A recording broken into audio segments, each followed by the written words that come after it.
Bismillahirrahmanirrahim. Alhamdulillahi rabbil alamin.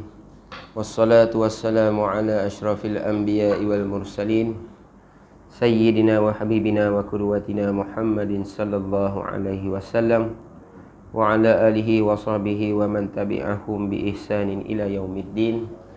Assalamu tasliman katsiran bi rahmatika ya arhamar rahimin.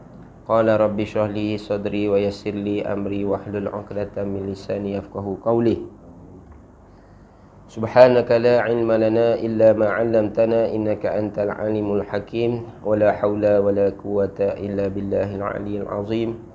Qala rabbi shrah li sadri wa yassir li amri wahlul 'uqdatam min lisani yafqahu qawli. Allahumma 'allimna ma jahilna wanfa'na bima 'allamtana waj'alna minal mukhlisin. Nawaitu ta'allum wa ta'lim, nawaitu tadhakkura wa tadhkir wa naf'a wal intifa' wal ifadata wal istifadah wal hasa 'ala tamassuki bi kitabillahi wa sunnati rasulih wa du'a ila al huda wal dalalata 'ala al khair ibtigha'a wajhillahi wa mardatihi wa qurbihi wa thawabihi subhanahu wa ta'ala. Allahumma faqqihna fid din wa 'allimna ta'wil. Amin. Alhamdulillah, kita sambung pembacaan kitab Sulamus Sibyan pada membicarakan bab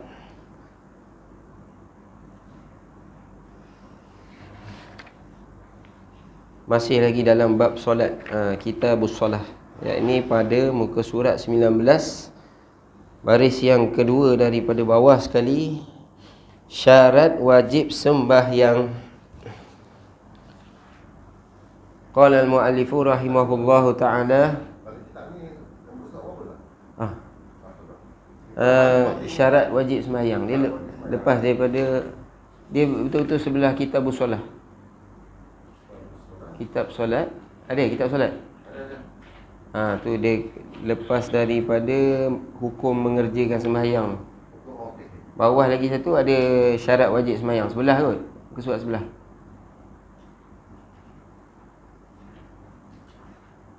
Syarat wajib sembahyang ada? Syarat wajib sembahyang. Ke surat 20. Ke surat 20 kitab kita. Qala al-mu'allifu rahimahullahu ta'ala wa nafa'ana bihi wa bi'ulumihi fid dharaini amin. Amin ya rabbal alamin. Berkata tuan pengarang kitab kita, syarat wajib sembahyang. Bermula syarat wajib sembahyang itu 5 perkara. Jadi 5 perkara di sini dengan maksud apa dia? Dengan maksud mesti dihimpunkan kelima-lima perkara bagi syarat wajib sembahyang tu, barulah dinamakan sembahyang. Adapun kalau luput salah satu daripada 5 syarat wajib sembahyang itu, tidaklah cukup, tak cukup ataupun tak mencukupi syarat bagi wajib mendirikan sembahyang yang difardukan Allah Ta'ala kepada kita. 5 kali sembahyang dalam 5 waktu yang kita dah sebut sebelum daripada ni. Jadi tuan-tuan, kita ambil sikit yang lepas tu, apa dia? Hukum mengerjakan sembahyang. Sebelum daripada ni kita bincang tentang hukum mengerjakan sembahyang. Kalau tengok perhati balik kitab yang kita baca ni, tuan guru kita apa dia? Dia susun elok-elok tentang bab sembahyang ni daripada kitab solat, tentang makna sembahyang. Apa dia makna sembahyang tu? Diri sembahyang tu apa dia? Diri sembahyang yang kita dah sebut sebelum ni. Kemudian masuk kepada bab hukum mengerjakan sembahyang. Apa hukum kita sebagai seorang yang dinamakan Islam mendirikan sembahyang? Sebab apa kena tahu? Sebab bukan suka-suka kita sembahyang, datang daripada arahan Rasulullah sallallahu alaihi wasallam, yang mana Allah Ta'ala telah mengkhitabkan ke atas hamba-Nya untuk mendirikan solat. Pasal tu hari ni kita berhajat kepada guru, berhajat kepada ulama untuk kita menterjemahkan. Bukan saja kita nak solat, kita nak tahu apa hukum kita mendirikan solat. Tu yang lepas tu kita dah baca, kan? Jadi hukum, kita ambil sikit hukum di antara hukum yang kita baca sebelum ni, yang lepas, kan? 3 perkara penting yang kita kena ingat, yang kita dah suruh dobek sebelum daripada ni. Apa dia? dalam hadis Nabi yang disebut apa dia, azabahu wa insya'a adkhalahul jannah. Kita ambil hujung je. Apa dia nak bagi tahu, Nabi sendiri sebut kan, dalam bab solat ni ada 3 hukum. Ada 3 hukum, ada 3 perkara penting yang kita kena jaga. Satunya, orang yang tak pernah solat seumur hidup dia, kita tahu dah kan. Yang keduanya, orang yang solat tapi solat dia tu tak mencukupi. Apa tak mencukupi? Daripada segi syaratnya, daripada segi syarat sahnya kan, dari segi rukun yang didirikan tu tak sempurna. Maka dia datang depan Allah Ta'ala di akhirat kelak ni dalam keadaan apa? Dalam keadaan dia bawa pahala tu separuh. Boleh kata macam tu, separuh kan. Tu dia kata tak cukup. Ataupun dia dirikan dalam satu solat tu, kita letak peratusan dia dirikan solat tu 100%, tapi dia dapat 20%. Jadi orang macam ni dia bawa balik besok, dia terkejut dengan amalan dia. Amalan lain tak ada dah harap pada amalan solat. Amalan solat pun ke laut juga. Ni dia yang kedua, golongan yang kedua. 3 golongan ni kita kena jaga. Pertamanya, orang yang tak pernah semayang seumur hidup dia. Kita dah baca dah kan. Yang keduanya, orang yang semayang tapi semayang dia tak sempurna. Dia akan bawa juga semayang dia di depan Allah Ta'ala. Dan yang ketiga, orang yang sembahyang tapi sembahyang dia apabila dia datang di hadapan Allah Ta'ala di akhirat kelak, 1 sen pun tak ada makna depan Allah Ta'ala. Wal'iyadzubillah, ni kita tak nak. Sebab apa? Sebab yang kita nak selama ni kita buat semayang masuk waktu, semayang masuk waktu, semayang sampai kadang-kadang kita tengah kerja pun kita sanggup apa? Kita sanggup berhenti. Kita ada masa kadang-kadang lepas solat tu kita masuk pejabat, kita kena marah lah apalah. Apa dia? Sanggup kita tinggalkan perkara-perkara dunia ni. Tiba-tiba bila kita datang depan Allah Ta'ala, rupanya apa yang kita buat tu 1 sen pun tak ada makna depan Allah Ta'ala. Ni kita tak nak. Tu hukum. Jadi hukum apa? Hukum mengerjakan sembahyang ni pada asal hadis Nabi dia apa? Man tarakas solat muta'ammida kan, faqad kafara jihara. Maksudnya kata, barang siapa yang mengerjakan sembahyang kan, barang siapa meninggalkan sembahyang, faqad man taraka solat muta'ammidah kan, barang siapa tidak meninggalkan sembahyang, barang siapa meninggalkan sembahyang kan, baginya apa? Kafir secara terang-terang. Jadi tuan guru kita sebut apa? Kafir di sini dengan maksud jika ia ingkar. Kalau dia ingkar dengan arahan Allah Ta'ala, dengan khitab Allah Ta'ala. Kemudian didatangkan hadis yang kedua yang kita dah kepilkan sekali dalam kitab ni. Tuan Musannif kita dah kepilkan, kita sebut sebelum ni. Apa dia? Nabi sendiri sebut kan, jikalau Allah berkehendak, apa dia? Allah Ta'ala masukkan orang yang tak semayang tu dalam syurga. Ini perkara yang disebut sebagai harus pada akal kan. Sebab apa? Kalau pada syarak kan, mustahil pada janji Allah Ta'ala tu orang yang tak sembahyang tu masuk syurga. Tu nak kena faham yang lepas. Tu hukum. Jadi kena tahu jugalah hukum. Lama orang tanya apa hukum sembahyang? Wajib. Wajib macam mana? Wajib tu dengan maksud kita wajib datangkan segala rukun-rukun ni. Qala al-muallifu rahimahullahu ta'ala. Minggu ni kita masuk pada syarat wajib sembahyang. Bermula syarat wajib sembahyang itu 5 perkara. Ni yang kata syarat bagi wajib sembahyang ni apa? 5. Mesti himpun, dengan maksud mesti kita himpunkan kelima-lima perkara, kelima-lima syarat ni, barulah dikatakan cukup syarat. Sebab apa kita sebut macam ni tuan-tuan? Sebab dalam kitab fiqah ni ada kadang-kadang kan, kalau kita tak dobek, kalau kadang-kadang kita akan bertemu ada syarat yang tak perlu himpun. Cukup satu syarat dah memadai. Tapi dalam bab syarat wajib semayang, kelima-lima ni mesti berhimpun sekali. Pertamanya syarat wajib. Nya tu syarat wajib. Apa dia? Islam. Jadi pertama-tama sekali syarat wajib sembahyang ni Islam. Kalau kita ambil maksud dekat sini, bila sebut Islam, bila tentu dah satu-satu orang tu dia Islam, dengan maksud apa? Dengan maksud Tidak ada jalan bagi orang ni kan tidak melakukan perkara yang diwajibkan ke atasnya. Tu bila pasal tu Tuan Musannif sebut Islam, titik kat situ. Tu dia syarat wajib. Sebab apa? Bila orang tu lengkap syarat Islam bagi dia, syarat Islam kena ngaji lain lah. Kalau kitab tu Guru Haji Cik dalam Paku Iman tu dia ada sebut kan, apa Islam, apa iman, apa ihsan. Tapi kat kita kat sini kita tak nak syarah sebab banyak lagi kita nak syarah bab solat kan. Cuma bila cukup lengkap, apa dia? Bila cukup lengkap orang tu sebagai Islam, sebagai seorang Islam, maka tertakliflah atasnya hukum-hukum yang Allah Ta'ala telah taklifkan. Tu dia sebut kita ni mukallaf. Apa taklif ni? Taklif ni tekanan daripada Allah Ta'ala. Daripada syarak tu Allah lah. Jadi bila Allah tekan, maksudnya wajib atas kita. Bila kita tepuk dada tanya kita ni Islam ke tak? Islam. Bila Islam, wajib ikut syarat ni. Tu dia Islam. Pertamanya syarat wajib tu Islam. Jadi dekat sini kenapa kita cakap Islam tu satu lagi apa tuan-tuan? Kan? Walau dengan apa cara sekalipun. Ni syarat pertama wajib kan? Syarat wajib sembahyang. Jadi Islam ni dengan maksud tak ada jalan bagi seseorang itu tidak mengerjakan solat. Seperti mana solat dalam keadaan syiddatul khauf dia panggil.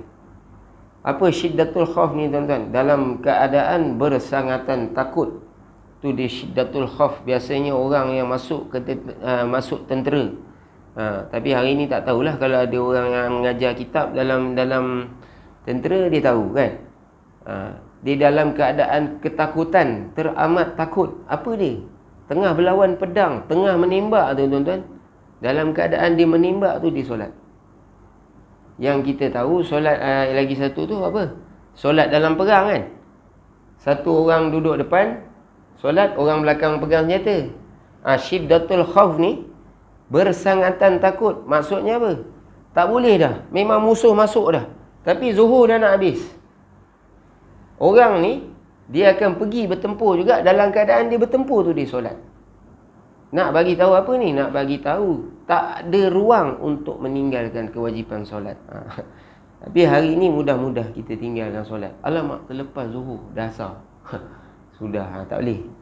Ni nak bagi tahu tu pentingnya kan. Jadi syiddatul khauf ni kalau ikutkan dia ada dua je syarat. Apa dia? Tak boleh terpijak najis ataupun tak boleh terpijak najis dengan satu lagi apa syarat ni?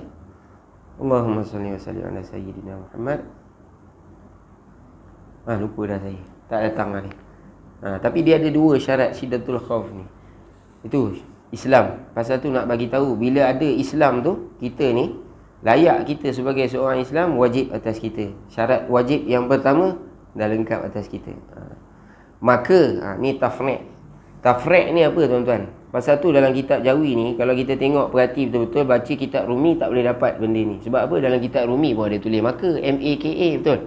Tapi dalam kitab Jawi kalau ditulis sini maka, apa dia? Nak bagi tahu tafriq, yakni nak keluarkan keputusan bila sebut Islam tu apa cabang dia. Tu dia maka. Maka tiada wajib sembahyang atas kafir asli.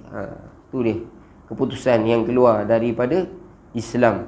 Bila kata Islam, maka tiada wajib sembahyang atas kafir asli. Jadi kafir asli ni apa? Kafir asli ni yakni orang yang memang daripada kecil, daripada lahir dia tu dia tak pernah masuk Islam, tak pernah langsung masuk Islam, tu dia kafir asli. Jadi orang yang kafir asli ni kita kena hurai juga kat sini sebab apa? Kebanyakan pelajar-pelajar sekolah kita hari ni ataupun kita sendiri, masa kecil kita ataupun masa tua kita sekarang ni pun kita berangan-angan apa dia? Orang kafir ni seronok lah. Apa? Dia tak payah semayang. Betul? Dia minum arak, dia berzina. Tak payah, tak ada bebanan atas dia. Betul. Ada ramai di kalangan kita yang fikir macam tu. Jadi sekarang ni kenapa kena hurai pasal kafir asli ni? Nak bagi tahu kafir asli ni tuan-tuan, kan? Walaupun dia tu daripada kecil dia tu kafir, tetapi kewajipan yang Allah Ta'ala letak pada orang Islam tu, ada kewajipan tu atas dia. Nanti ke depan ni kita sebut kafir asli, yakni tu dia nak tafsir tu. Apa dia kafir asli? Yakni tiada dituntut suruh ia sembahyang. Nampak?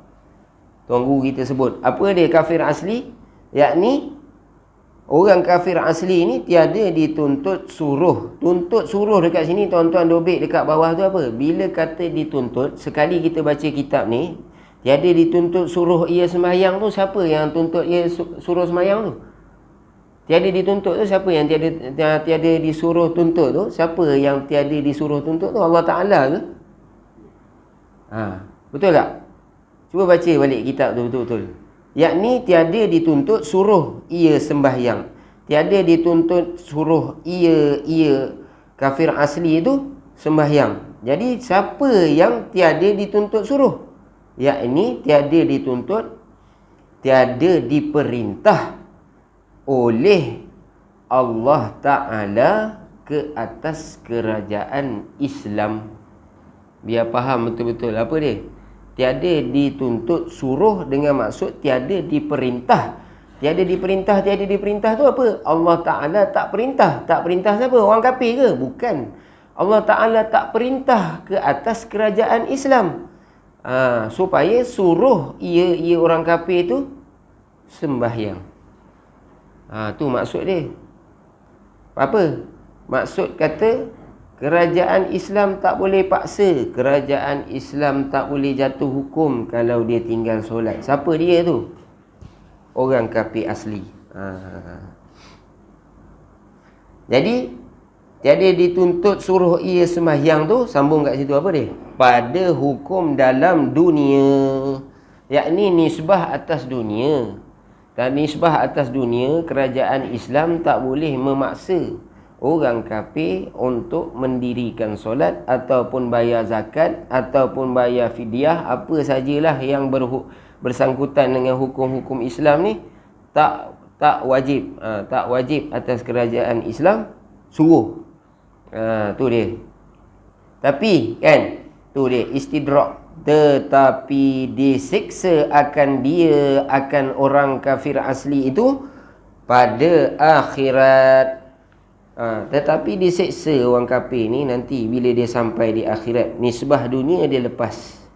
Dekat sinilah kita boleh faham apa dia tuan-tuan. Walaupun orang kafir asli ni, yang kita faham sebelum daripada ni apa dia? Orang kafir senang, tak payah semayang, tak payah puasa, tak payah bayar zakat, tak payah buat korban, kan?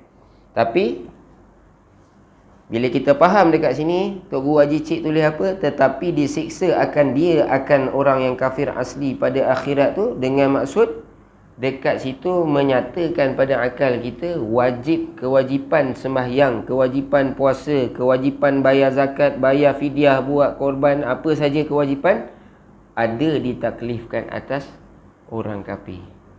Cuma kerana dia luput syarat pertama. Apa syarat pertama? Islam. Syarat wajib sembahyang. Nampak? Islam. Tu dia hebatnya ulama kita tulis, tapi berhajat kepada huraian. Hebat tuan-tuan, kan? Kalau boleh faham sebaris ni pun kita nampak terus. Sebab tiada sembahyangnya. Jadi tiada diseksa tu sebab apa? Tiada diseksa tu sebab tiada sembahyangnya. Sebab tiada tinggal solat. Diseksa dia. Jadi dia tinggal solat Zuhur, dia tinggal bulan Ramadan, kan? Wajib atas dia tu di akhirat nanti menerima siksaan daripada Allah Ta'ala. Jika ia ni qaid kata apa tu? Yang kata seksa atas kafir asli tu. Jika ia kafir asli tu, mati di dalam kafir. Jadi ada qaid kat situ. Kalau orang kafir seumur hidup dia tak pernah masuk Islam sampai mati, terus dia tu layak dibakar dengan api neraka Allah Ta'ala selama-lamanya. Wa'liyazubillah. Kita ni tak simpang lah. Apa dia? Kemudian daripada tu ada pun kafir asli. Ni muqabil bagi kata kafir asli tadi tu. Muqabil bagi kata jika ia mati di dalam kafir. Muqabil ni apa tuan-tuan? Muqabil ni kontra. Isu yang kontra dengan isu yang pertama kita sebut. Isu pertama tadi kita sebut jika orang kafir asli tu mati di dalam kafir. Ni dia nak bawa pula jika orang kafir tu masuk Islam. Adapun kafir asli, jika ia kafir asli tu masuk Islam, maka ni jawab bagi jika. Maka jawab bagi jika. Jika ia kafir asli itu masuk Islam, maka diampun akan segala dosanya. Kafir asli, dosa-dosa tu dosa yang mana? Yang bersangkut dengan hak-hak Allah Ta'ala. Itulah pula cerita dia ni. Jadi hak-hak Allah Ta'ala ni kan banyak tuan-tuan. Apa dia? Selama dia duduk dalam kafir asli tu, apa perkara yang dia tak buat? Minum arak, berzina, jual perempuan, main judi, tu segala lah. Dan nama pun kafir asli betul kan? Tinggal solat dah tentu, tak puasa. Ni hak-hak Allah Ta'ala tu diampun akan segala dosanya. Kita sampai situ je kebiasaannya yang kita faham, betul kan? Orang kafir masuk Islam, segala dosanya akan diampun. Dia macam cerita ni lah, sahabat Nabi. Dia ni sahabat Nabi, tapi sebelum daripada dia peluk Islam kan, siapa dia? Dia ni ialah anak kepada Abu Jahal. Nama dia Ikrimah ibni Abu Jahal ni. Apa dia tuan-tuan? Masa hidup dia dengan Abu Jahal, dialah orang yang paling keras menentang Rasulullah SAW kan. Apa je semua memang dia cukup anti dengan Nabi. Jadi bila mati je Abu Jahal kan, dia punya benci pada Rasulullah ni tadi sebab apa? Memang sebab dia ikut ayah dia. Dia benci pada Nabi ni. Tapi bila Abu Jahal mati, dia dua kali benci. Dia benci sebab ikut ayah dia tadi. Dia benci Nabi tu sebab dia ikut ayah dia. Satu lagi dia benci Nabi sebab ayah dia mati. Ni Ikrimah ni. Sampai masa Nabi masuk ke kota Madinah, ke kota Mekah kan, masa Fathul Mekah lah, pembukaan Mekah, kota Mekah ni, apa dia? Dia masih lagi pergi menyerang Nabi. Ni Ikrimah ni. Jadi bila orang Mekah semua buka pintu suruh Nabi masuk kan, terima kedatangan Nabi, Nabi kata hari ni kan, aku takkan ganggu semua orang kafir. Kamu boleh ikut macam mana cara hidup kamu kan. Cuma jangan ganggu Islam. Tetapi ada 10 orang yang aku takkan maafkan. Salah seorang di antara 10 orang ni Ikrimah. Ikrimah ni tuan-tuan kan, lepas daripada Nabi masuk kota Mekah, apa dia buat? Dia lari, tercerit-berit lari, menyuruh, takut, bawa bini dia. Bawa bini dia lari jauh-jauh. Jadi lama duduk tu, bini dia buat, sebab Nabi dah keluarkan notis, siapa dapat Ikrimah bunuh kan. Bawa pergi jumpa Nabi, sebab Nabi tak boleh ampunkan dia. Jumpa Sayyidina Umar lah, senang cerita. Sayyidina Umar ni keluar pedang, dia potong je lah, cerita banyak tak ada lah. Jadi takut lah. Jadi sampai masa bini kepada Ikrimah ni, dia rasa jom kita jumpa Rasulullah lah. Bini dia ni Islam kan, bini dia dah peluk Islam. Bini dia ajak Ikrimah ni, kita peluk Islam. Ikrimah kata apa? Aku kalau nak pergi ni, memanglah aku nak pergi jumpa Rasulullah ni, tapi aku takut kan. Engkau cakap boleh lah, aku takut tengah jalan aku jumpa Sayyidina Umar ni, memang kena potong aku ni. Jadi apa Ikrimah buat kan? Dia cakap dengan Rasulullah yang dia nak pergi bawa suami dia ni, isteri kepada Ikrimah ni, dia cakap dengan Rasulullah dia nak bawa Ikrimah jumpa dengan Nabi. Tapi Ikrimah takut. Jadi dia minta, wahai Rasulullah, bagi satu cagaran yang mana Sayyidina Umar takkan ganggu kami. Nabi bagi serban kat isteri dia. Isteri dia bawa serban tu pergi jumpa dengan Ikrimah. Jom ni, nampak ni, Nabi dah janji tak ada siapa akan kacau kau. Nak jadi cerita, tengah perjalanan dia nak pergi jumpa dengan Nabi tu, memang betul-betul dia jumpa dengan Sayyidina Umar. Sayyidina Umar nampak aja dia, tak ada dah, macam ni terus. Baru bertemu aku dengan kau hari ni kan, dia kata. Datang isteri dia, dia kata ni janji, tanda kata Ikrimah ni nak masuk Islam. Apa dia? Dia tunjuk selendang Nabi. Barulah Sayyidina Umar simpan pedang, silakan jalan masuk Islam. Dia jadi sahabat Nabi. Tak silap dia mati dalam perang Khandaq lah, tak silap lah, tak ingat. Ni Ikrimah tu dia. Punyalah dia nak menegakkan Islam. Sebab apa? Sebab bila masuk Islam, dia dapat kata-kata daripada Rasulullah. Di antara dia apa? Dosa dia, segala dosa yang bersangkut dengan hak-hak Allah Ta'ala, Allah ampunkan pada hari tu. Lepas akad tu je, terus habis. Maka tiada wajib qada. Tu sambung dia kan. Maka dekat sini dengan maksud keputusan yang keluar daripada orang yang masuk Islam tu kan, maka tiada wajib qada sembahyang dan puasanya orang yang masuk Islam tu bila? Masa sebelum ia masuk Islam. Sebelum ia masuk Islam. Maksud sebelum daripada dia masuk Islam tu kan, dia tak semayang, dia tak puasa tu, tak perlu dia qada. Satu kan. Bahkan ni bahkan dengan maksud apa? Tarik cakap. Bahkan dengan maksud penegasan, bahkan diberi pahala sembahyang dan puasa masa ia belum masuk Islamnya orang kafir asli tu tadi. Besar tuan-tuan. Dah lah, ni orang kata kalau Tok Guru saya sebut apa, tawaran yang Allah Ta'ala bagi kepada orang kafir asli ni, kalaulah dia tahu, dia nak masuk Islam tu sangat-sangat. Sebab apa? Satunya dosa dia dihapuskan oleh Allah Ta'ala. Bahkan apa? Bahkan segala perkara yang dia buat masa dia kafir, dia sedekah dalam kafir, dia pernah tolong orang kan. Sembahyang dia, pahala sembahyang, masuk waktu pahala sembahyang, puasa, semua Allah Ta'ala bagi dekat dia, free. Banyak pahala orang masuk Islam. Pasal tu dia kata apa? Orang yang masuk Islam ni seperti bayi yang baru lahir. Jadi kita kena tekan dekat mana tuan-tuan? Kalau kita ada kawan Cina, India ni, kalau kita mampu bercakap dengan dia, mungkin kita rapat bawa balik rumah ke, makan nasi raya bersama ke, kita nak kena cakap dengan dia perkara ni. Apa dia? Satunya dosa dia diampunkan. Satu lagi apa? Allah Ta'ala tawar pula pahala kat dia. Pahala semayang, pahala puasa. Tak kira-kira umur dia berapa. Sekarang you punya umur berapa? 25. 25 tahun setiap waktu kita kira kat dia. Tu kalau mampulah. Saya pun tak mampu cakap ni. Habis. Ni tawaran yang paling hebat. Ada pun ni muqabil lagi. Muqabil apa? Isu yang kontra lagi sekali. Kontra tentang orang kafir asli.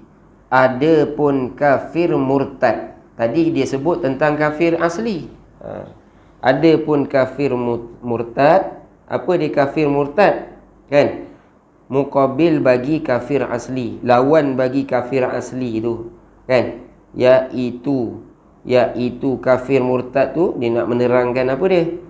Orang Islam kemudian jadi kafir. Jadi kafir. Waliyadzubillah. Ini memang minta simpang. Orang Islam kemudian jadi kafir. Jadi macam mana orang Islam yang kemudian jadi kafir ni? Maka tiada sah segala ibadatnya orang Islam yang murtad tu tadi. Yang sifat bagi orang Islam yang murtad tu tiada yang apa tak sifat bagi kata tiada sah tu, ia buat dalam masa murtadnya. Maka tiada sah segala ibadatnya orang yang kafir murtad tu, yang ia buat dalam masa murtadnya. Maksud kata orang yang kafir murtad ni, apa pun yang dia buat dalam waktu dia murtad tak sah, tak diterima. Sebab apa cakap macam ni tuan-tuan? Sebabnya ni minta simpang lah. Apa dia? Kadang-kadang kita gugur iman dalam keadaan kita tak sedar. Dalam keadaan kita tak sedar. Waliyazubillah. Ni benda yang penting nak kena jagalah. Nak gugur iman ni pasal tu kita nak kena mengaji perkara yang wajib usuli, iaitu tauhid. Kita kena mengaji supaya apa? Kita tahu perkara yang sangat-sangat penting. Baru ni pun jadi budak-budak universiti pergi cuci kuil, tak sebut salah kan? Sebut tak salah, betul kan? Tak sebut salah. Sebut tak salah. Sebab apa tak salah? Sebab kita nak tegakkan agama Allah Ta'ala. Jadi apa hukum orang yang tunjuk jalan bagi orang kafir menyembah berhala? Apa hukum tuan-tuan? Hukum. Satu kawan datang, "Hello bang, boleh saya tahu tak mana itu kuil itu you tahu tak sini ada kuil kat mana?" Kita pun tunjuk jalan kan ni. You nanti masuk, pergi terus, masuk kiri, depan sikit you jumpa itu kuil. Saya memang ini kuil biasa. Ini bahaya tuan-tuan. Apa hukum tuan-tuan? Haram, berdosa besar. Haram, berdosa besar kita tunjuk jalan. Sebab apa? Kita tunjuk di jalan kepada kurafat. Kita tunjuk jalan bagi dia meneruskan lagi perbuatan kurafat ni. Ini benda haram. Tiba-tiba kita masuk kuil basuh. Apa hukum? Tadi tunjuk jalan, ni masuk kuil basuh. Apa hukum tuan-tuan? Haram, berdosa besar. Sebab apa? Kita menyokong pula dia mendirikan perkara kurafat. Hukum ni berat. Tapi bila cakap orang benda ni kena penting lah, kena kita perhati elok-elok. Sama juga kalau orang tanya kita kan, you tahu tak mana orang ini sambut celebrate tu Christmas dekat mana bos? Kita pun tunjuk tu KLCC kan. Apa hukum? Kita pergi bawa orang, kita menzahirkan kita setuju untuk orang tu buat maksiat. Sama juga, haram, berdosa besar. Jadi haram, berdosa besar ni bukan tunggu minum arak, bukan tunggu berzina.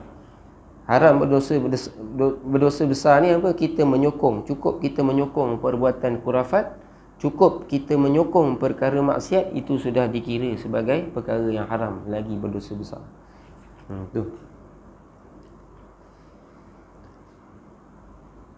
Maka tiada sah, yakni tiada sah segala ibadatnya orang yang kafir murtad tu, yang ia orang kafir murtad tu buat dalam masa murtadnya orang kafir tu, orang Islam yang murtad tu. Melainkan, ni istisna. Apa dia melainkan ni? Kecuali zakatnya dan fitrahnya orang yang kafir murtad tu yang ia beri dalam masa ia murtad. Melainkan zakatnya orang kafir murtad dan fitrahnya orang kafir murtad tu yang ia beri dalam masa ia murtad. Jadi orang Islam yang gugur iman dia ni sebab murtad kan, yang masuk pada agama lain ni, Allah Ta'ala apa dia? Bagi amaran. Bagi amaran satu lagi apa? Nak faham dekat sini, kenapa dia letakkan melainkan? Ini kerajaan Islam pun ada tekanan, suruh bayar zakat, suruh bayar fitrah, kan? Jadi walaupun dia murtad, mungkin dia bayar, tapi dia tak solat, contoh kan? Sebab apa? Atas urusan ni dengan kerajaan. Ada kerajaan suruh dia bayar, kan? Mewajibkan zakat dan fitrah, kena semua keluarkan. Jadi dia pun buat bayaran. Sebab apa? Benda tu wajib, kerajaan wajibkan. Jadi yang dia bayar tu kan, tu terkecuali daripada segala ibadat yang lain. Maksud kata terkecuali tu sah lah. Sah jika tu dia qaid kat depan tu, tulis kat situ qaid. Jika ia orang yang kafir murtad tu kembali kepada Islam. Jadi sah tu apa? Sah tu jika ia orang yang murtad tu kembali kepada Islam. Adapun jika kerajaan paksa untuk dia bayar zakat fitrah, dia bayar juga, bayar, tapi dia kafir dan dia tetap dengan agama dia tu, kan? Sampai mati, jadi tak sah segala apa yang dibuat tu. Termasuk jugalah, sama juga macam asal tadi, apa dia, segala ibadah dia tu tak sah. Tu qaid tu. Jika ia kafir murtad tu kembali kepada Islam, jawab nescaya memada, yakni memada tu sah, nescaya sah. Sah tu apa? Sah ibadat dia tu. Apa? Sah, yakni tiada kena ulang beri pula. Maksud kata tak payah dia nak bayar balik zakat fitrah dia yang dia bayar semasa dia dalam murtad. Tu. Ni kena tengok, perhati sikit tuan-tuan.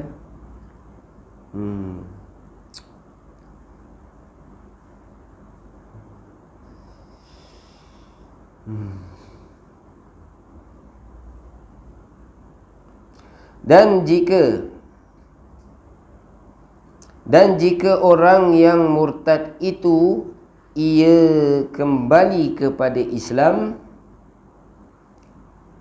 maka wajib ia orang yang murtad tu qada sembahyang yang dalam masa ia murtadnya. Dan bila dia masuk pula dalam Islam, dia dah kembali kepada Islam, jadi wajib dia qada sembahyang yang dalam masa dia murtad. Jadi orang yang murtad ni sangat-sangatlah rugi. Apa dia, tuan-tuan? Bila dia habis saja dia masuk balik Islam, dia kena qada sembahyang dia satu lagi segala pahala yang sebelum daripada dia murtad tu, semua Allah Ta'ala hapuskan. Baik dia sembahyang, baik dia puasa sebelum murtad. Bukan murtad, sebelum murtad. Dia ada sembahyang, dia ada zakat, dia ada puasa, kan? Tapi sebab dia murtad, kan? Lepas dia masuk balik Islam, satunya dia kena qada segala sembahyang dia dekat dalam masa dia murtad tu. Satu lagi, segala pahala yang dia buat sebelum daripada dia murtad tu hapus. Tak ada satu pun dikira. Wal'iyadzubillah. Ni tak nak. Takut.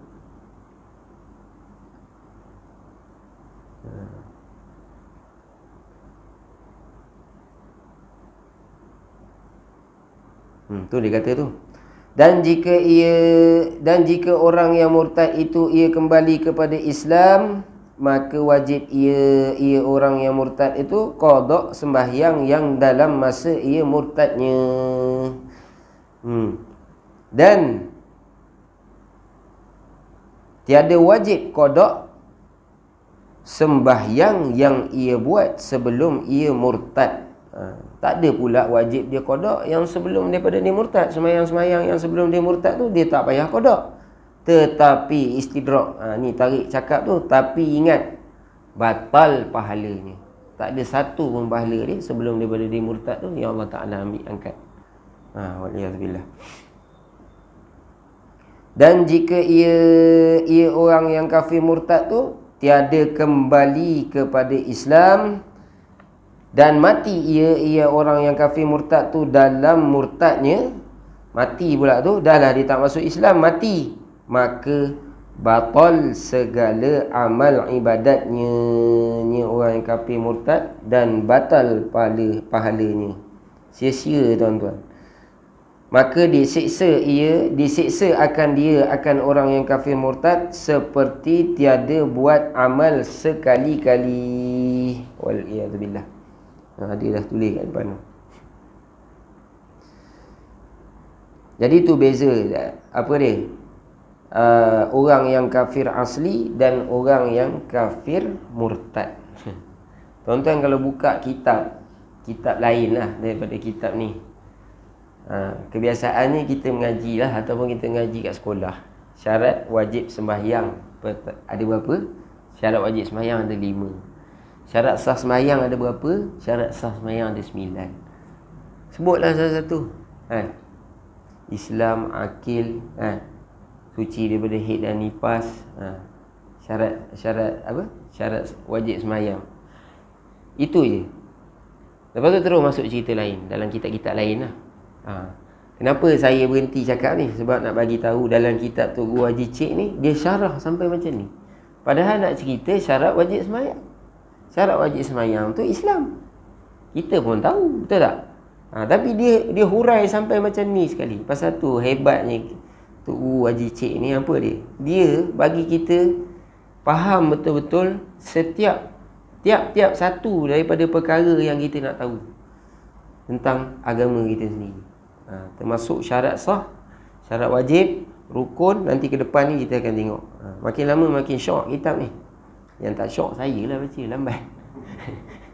Tuan-tuan sabar je lah kan. Tapi memang kitab ni saya cakap betul, memang best. Kalau buka kitab macam kitab Hidayatus Sibyan ke kan, dia memang tulis macam tu je. Dia tulis tengok saya baca sikit. Bermula syarat wajib sembahyang itu 5 perkara. Pertama daripada 5 perkara tu Islam base. Keduanya daripada 5 tu akilun, berakal. Itu je. Tapi kita nampak syarah sampai macam ni. Alhamdulillah tuan-tuan kan. Kalau boleh dapat ilmu, alhamdulillah. Lagi satu, mas'alatun. Qala al-muallifu rahimahullahu ta'ala, mas'alatun, masalah. Lagi satu, inilah hebatnya kitab Tugu Haji Cik. Dia bukan saja dia ajar kita tentang syarat wajib sembahyang. Dia bagi tahu kita dekat mana point boleh guna. Kita dah tahu syarat wajib kan, macam mana nak guna dia. Ni dia, mas'alatun. Mas'alatun. Perempuan yang murtad apabila ia perempuan yang murtad,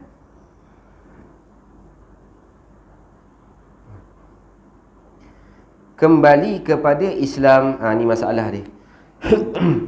Seorang perempuan dia murtad, kemudian dia kembali kepada Islam, maka tiada wajib qada sembahyangnya perempuan yang murtad tu tadi. Tak payah qada. Macam mana ni tuan-tuan? Tadi dekat atas kata wajib qada, betul tak? Orang yang murtad wajib qada. Tapi dekat sini dia kata perempuan yang murtad apabila ia perempuan tu kembali kepada Islam, maka tiada wajib qada sembahyangnya. Sembahyangnya perempuan yang murtad tu. Yang tu sifat tulis kat atas. Tu cara baca kitab. Yang apa? Yang dalam masa haid dan nifas. Dalam masa murtadnya. Kalau baca memang pening kan. Dalam masa haid dan nifas, dalam masa murtadnya. Macam mana tuan-tuan? Kan? Dia nak bagi tahu kan, dekat sini kita kena faham terguna pakainya syarat tu dekat mana? Dekat syarat wajib semayang, dekat pada kelima-lima syarat. Syarat wajib semayang ni pertamanya kita belajar sekarang ni Islam. Keduanya berakal, nanti akan datang kita baca kan. Yang ketiganya haid dan nifas, suci daripada haid dan nifas. Okey. Jadi suci daripada haid dan nifas ni di antara syarat wajib sembahyang. Lepas tu dia datangkan masalah ni supaya apa? Supaya kita faham. Apa dia? Kita faham masa haid dan nifas. Kenapa orang perempuan yang murtad, dia murtad, asal kepada hukum dia orang yang murtad wajib qada. Tapi orang perempuan bila dia murtad, kemudian dia haid dan nifas dalam masa murtad dia tu, dia tak wajib qada. Tak wajib qada tu sebab apa tuan-tuan? Sebab luput satu daripada 5 syarat wajib sembahyang. Tu cara dia. Sebab luput satu daripada 5 syarat wajib sembahyang. Jadi bila luput syarat, sebab itulah kan, dia tak wajib qada. Ni nak faham kat mana pula? Syarat wajib sembahyang satunya kan, salah satu daripada syarat wajib sembahyang suci daripada haid dan nifas. Tuan-tuan perhati elok-elok ni kan, jangan pening. Salah satu syarat wajib sembahyang suci daripada haid dan nifas. Kan? Maksudnya bila orang tu dia ada haid dan ada nifas, adakah ketika itu kewajipan tu ditekan atas dia. Tu nak bagi faham. Orang perempuan bila dia haid dan nifas, adakah kewajipan solat tu diletakkan atas dia?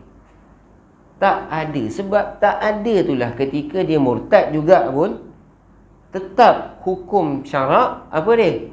Tetap juga syarat tu ada pada dia. Tu kaedah dia. Jangan oi dah murtad memang kena kodok lah. Lepas tu dia kata saya itu hari haid. Saya murtad 2 bulan, 2 kali saya datang haid.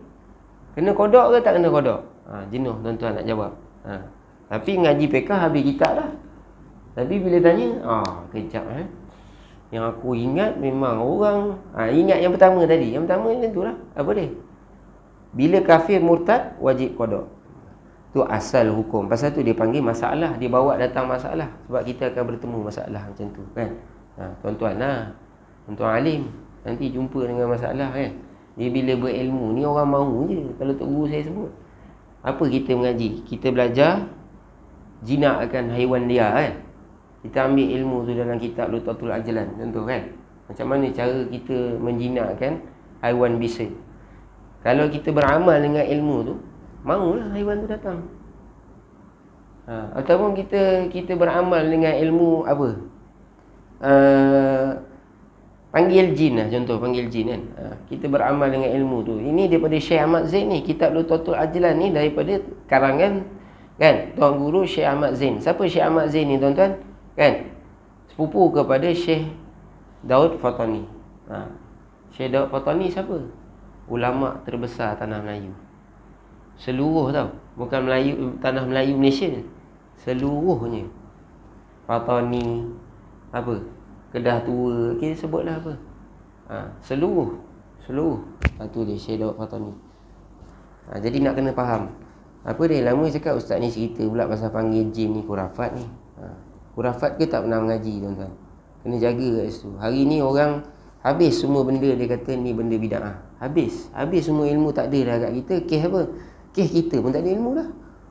Salah satu dia antara dia macam orang sebut lah. Kes apa panggil jin, berubat dengan jin.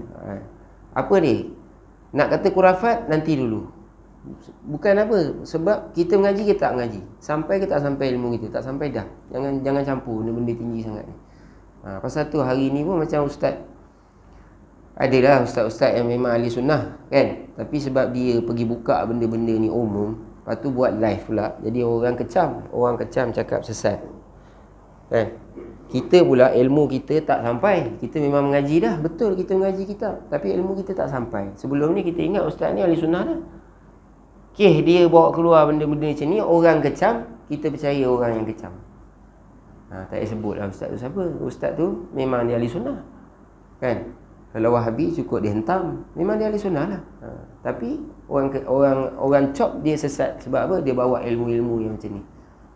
Ilmu-ilmu yang orang kata tak belik pun sebenarnya. Cuma macam kita ni dah dimomokkan dengan Wahabi menyebabkan kita jauh daripada agama. Jadi bukti dia banyak lah tuan-tuan. Hari ni paling ketara sekali sampai kita pun lepas mayang tak salam dah. Tujuan orang Yahudi kan. Sebelum daripada ni kita kalau hari Khamis baca Yasin. Betul tak? Kita lazim bacakan Yasin. Hari ni kita kat rumah pun tak baca. Kat surau je baca. Sebab apa? Sebab satu je. Ada orang petikai. Yasin ni wajib ke? Sebab benda tu je. Sedangkan ulama' selamatkan kita dengan perjalanan benda macam ni supaya kita melazimi, kita menetapkan benda tu. Kita sendiri pun jiwa kita jadi lembut. Setiap hari kami baca Yasin. Contoh kan? Ataupun buat tahlil. Rasa-rasa free buat tahlil dengan family. Sekarang nak jumpa benda-benda macam tu susah. Makin lama makin tak ada. Tu kita nak kena jaga. Ni kita kena tahu pula. Nak jaga biar kita tahu. Pasal tu Tok Guru Haji Cik ni kitab dia memang dia datangkan masalah supaya kita terang kat kepala otak kita. Terang. Apa dia? Satu kita tahu apa kafir asli, apa Islam, apa kafir murtad. Kan? Kita tahu bila Islam celah mana pun dia pergi, kan? Corok mana pun dia lari, tetap ada hukum taklif atas dia. Tak boleh lari. Tekanan daripada syarak untuk dia melakukan perkara yang wajib tu tetap ada bila cukup syarat dia tu Islam. Satu. Lepas tu kita tahu pula bila orang tu kafir asli. Kafir asli ni apa dia? Allah Ta'ala bagi tawaran yang cukup besar bagi orang yang kafir asli ni, dengan tawaran syurga dan pahala yang dia pun tak pernah bayangkan apabila dia masuk Islam. Tu. Kemudian kafir murtad, Allah ancam dia. Ancam dia cukup-cukup. Apa dia? Kalau engkau keluar daripada Islam, kan, aku hapuskan semua segala pahala yang ada sebelum daripada engkau murtad, termasuk engkau terpaksa kodok sembahyang dan puasa engkau dalam masa murtad. Itu pun sekiranya engkau masuk Islam. Kalau tak masuk Islam, wal-iyadzubillah, kau duduk dalam janji lah. Ni janji Allah Ta'ala. Tu satu. Kemudian datangkan pula masalah. Ni masalah ni tadi. Perempuan yang murtad apabila dia kembali kepada Islam, kan, maka tiada wajib bagi dia tu, perempuan tu, kodok sembahyang dia. Orang perempuan pula dalam masalah yang kita dah belajar tadi, yang kita dah baca tadi, bila dia murtad, dalam masa murtad dia datang haid dan nifas. Wajib tak dia kodok? Wajib tak dia kodok sembahyang? Tak wajib kodok sembahyang sebab apa? Sebab salah satu daripada syarat wajib sembahyang ialah suci daripada haid dan nifas. Tuan-tuan pandailah pusing kat situ, kan? Sebab biasa orang tak boleh nak jawab soalan ni, kan? Orang hari ni lebih suka apa? Lebih suka soal jawab bersama ustaz. Mudah, dapat terus. Bagi dia dapat, tapi sebenarnya tak ada ilmu. Bagi dia memang dapat, dia dapatkan selesai masalah di masa tu, tapi dia tak faham susur galur perjalanan ilmu tu sendiri. Tu pasal dia bila baca macam ni, kita mengantuk lah. Tapi memang inilah perjalanan ilmu. Tuan-tuan akan nampak, kan? Lagi tuan-tuan mengaji, lagi kita mengaji, lagi kita akan terbuka. Allah Ta'ala buka apa? Buka faham jalan ni.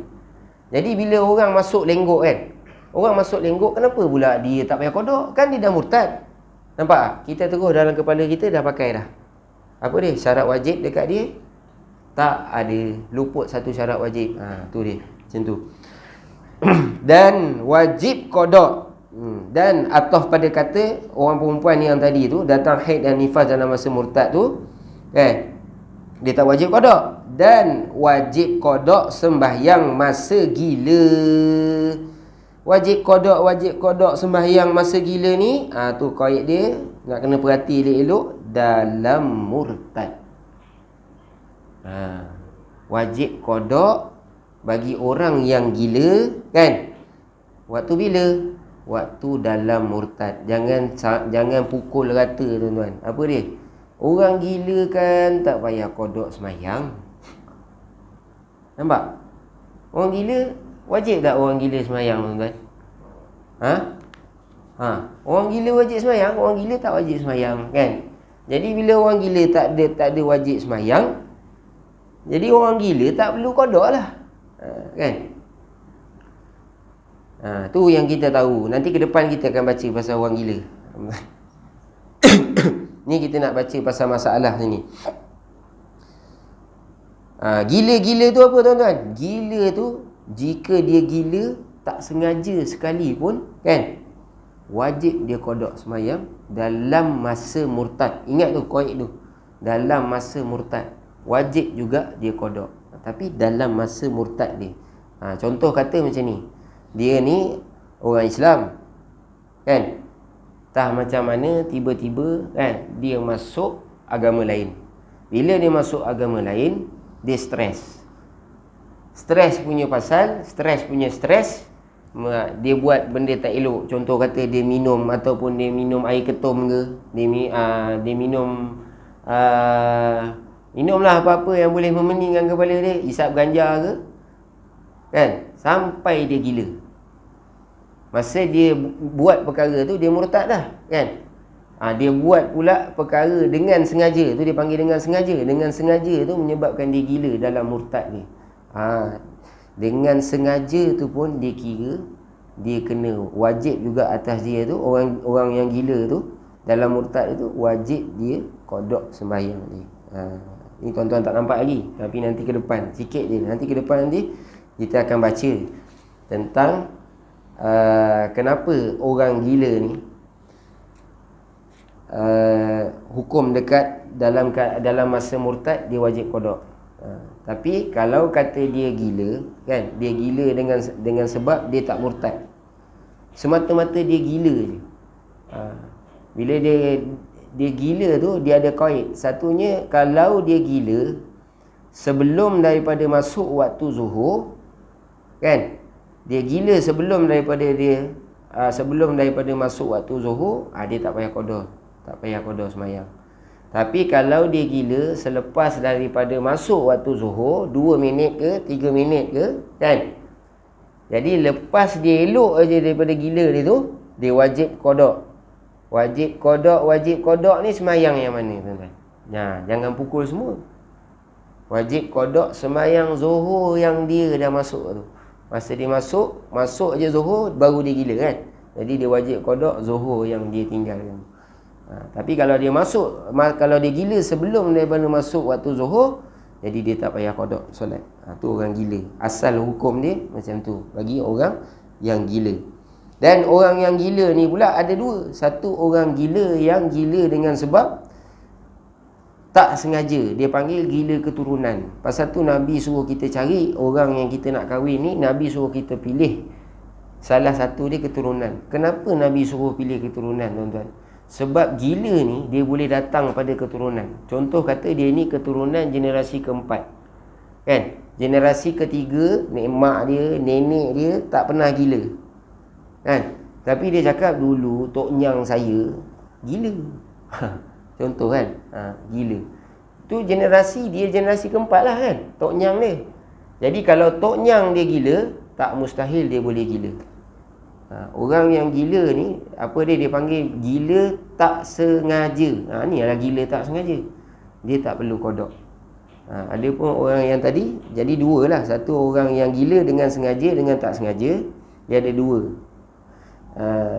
Macam mana? Dia ada dua golongan. Satunya orang yang sengaja dengan tak sengaja. Satu lagi orang yang gila, bukan gila. Ni bukan gila, tapi saya sebut juga. Dia panggil orang yang gila ni, kita sebut hilang akal lah, betul tak? Jadi kita kategorikan, pertamanya orang yang hilang akal. Yang keduanya bukan disebut sebagai hilang akal, disebut sebagai tertutup akal. Orang yang hilang akal dengan orang yang tertutup akal ni tak sama, tuan-tuan. Orang yang hilang akal, kan, tak wajib qada. Sama ada dia hilang akal tu sebab dia pitam, sama ada dia hilang akal tu tak sengaja dia mabuk, kan? Jadi hukum untuk orang yang hilang akal ni tak wajib qada. Tapi ada satu lagi macam hilang akal, tapi Tok Guru sebut apa? Bukan hilang akal, dia sebut tertutup akal. Orang yang tertutup akal ni apa? Orang yang tertidur. Orang yang tertidur dan orang yang tidur dengan sengaja tidur. Ni yang saya sebut sebelum ni. Apa dia? Tidur tak bangkit subuh. Jadi tidur tak bangkit subuh ni, tuan-tuan, kan? Tidur tak bangkit subuh ni, pertamanya dia wajib qada semayang dia. Itu je. Sebab dia ni dikira orang yang tertutup akal, bukan orang hilang akal. Orang hilang akal, asal hukum dia apa? Dia tak wajib qada semayang. Tapi orang yang tertutup akal, hukum asal dia wajib qada semayang. Jadi orang tertutup akal ni macam mana? Kita tidur malam ni, tidur pukul 10 dah, ataupun tidur pukul 9 malam. Bangkit tengok, Allah Akbar. Bangkit tengok besok pagi terlajak pukul 10 pagi baru bangun, kan? Waktu bangun tu haram tak atas dia kerana meninggalkan solat tu? Tak haram, kan? Jadi tetapi wajib qada semayang. Tak haram, wajib qada. Tapi orang yang dia tidur, masuk aja subuh, 2 minit masuk subuh, bunyi jam loceng berbunyi, dia tutup balik, kan? Hukum jadi lain. Apa dia? Haram atas dia meninggalkan semayang. Sebab bila dia terjaga tu je, dia kira dah tak tertutup akal. Wajib tu dah ada dah, kan? Wajib tu memang ada. Maksudnya bila dia terjaga tu, kan, dia wajib semayang. Dia wajib semayang. Tapi sebab apa? Dia pergi tidur balik. Dia tidur balik tu, dia panggil haram, kena qada. Haram tu sebab apa? Haram kerana meninggalkan solat subuh tadi. Walaupun 2 minit dah, baru 2 minit masuk waktu, tidur je lah, kan? Tidur terlajak pukul Dia haram dan wajib qada segera. Adapun yang pertama tadi, apa dia? Dia tidur terlajak, subuh memang tak bangun terus, tiba-tiba terlajak pukul subuh habis pukul 7.05. Dia bangkit pukul 7.10, baru 5 minit kan. Jadi, kalau ikutkan kat situ dia dah tak sembahyang suruh kan. Jadi dia sunat apa? Sunat qada segera. Kalau kita biasa main fiqh, bila kata sunat apa tuan-tuan? Sunat qada segera. Segerakan kita qada tu dapat pahala. Dapat pahala apa? Pahala sunat. Maksudnya kalau kita lewat sikit, kita mandi, makan sarapan kan? Kita masih lagi boleh qada. Adapun yang tadi tinggalkan yang 2 minit tu dengan sengaja, haram dan wajib segera. Wajib segera maksud bangun tak ada dah. Semua ambil yang shortcut ni. Gosok gigi pun macam ni je, cek kan. 1 2 baju pun tak sempat tukar, ambil wuduk, basuh kubul dan dubul, mandi pun tak, terus sembahyang. Tu wajib segera. Kita tak kan. Bangkit tadi pukul 6 dah bangkit. Lepas tu dah tertidur. Kan pukul 8 kan bangun, benda pertama handphone dulu. Dia wajib segera. Dia tak boleh. Habis. Ni sikit. Intaha kitab Bajuri Ibnu Qasim. Nampak tu halaman 132. Mana dapat ni masalah ni? Tuan guru bawa daripada mana? Daripada kitab besar, kitab Bajuri Ibnu Qasim. Nampak dia tulis tu Intaha. Habis tuan-tuan. Akan datang kita sambung. Dan keduanya daripada 5 syarat wajib sembahyang tu aqilun, yakni orang berakal, orang yang ada akal. Wallahu a'lam wa ilmuhu wa'tam. Kalau ada salah bagi tahu tuan-tuan, kita muzakarah. Mudah-mudahan tuan-tuan dengan saya bertambah ilmu kan, dan boleh bagi manfaat pada orang lain.